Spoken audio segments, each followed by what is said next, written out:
Siyempre, tamang relax muna tayo habang hindi pa nakapagluto yung magandang asawa natin. Huwag mong tanggalin diretso kasi ako ang ayos niyan. Sulatin mo lang pinapasulat ko sa'yo. Tamang higa-higa muna, relax. Nilagyan mo na ng pangalan niya ng sa taas.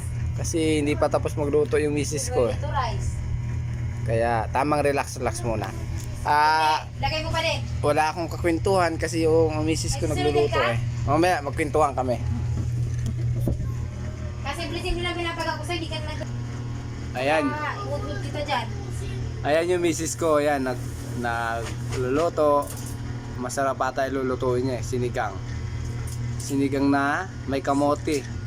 Sa mahal ng bilihin, kung magsisinigang ka, ang pangalan mo sa sinigang ay sige lang. Oo. Bakit sige lang? Wala kang pambiling sahog eh. Kaya sige lang. Sige lang, hindi sinigang. Kala ko ba bibili ka ng magsisinigang tayo tapos bibili ka rin ng dilis ay tuyo. May virus daw kayo ng baboy. Ano binili mo? Kung may virus ang baboy, tipid tayo eh. Paano may virus? Sino na naman nagsabi sa'yo may virus yung baboy? Ako. Walang virus yung baboy ngayon. Pyramid ako. Hindi totoo yun.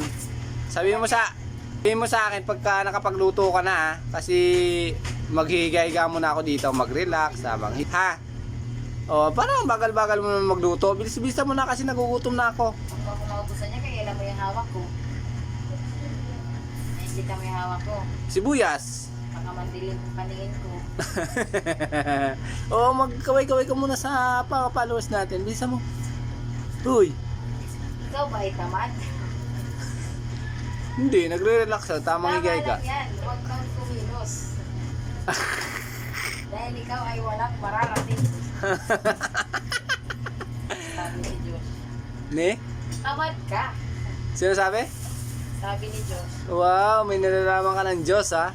Si Diyos ang Basta ako alam kong Diyos. Diyosa kita. hindi ka play ng buhay. Basta ako alam ko yung Diyos. Diyosa kita. Oh, Diyosa. Iwan ko sa'yo. Oh, kaway-kaway ka muna dito. Uy, kaway-kaway ka muna. Uy, yan.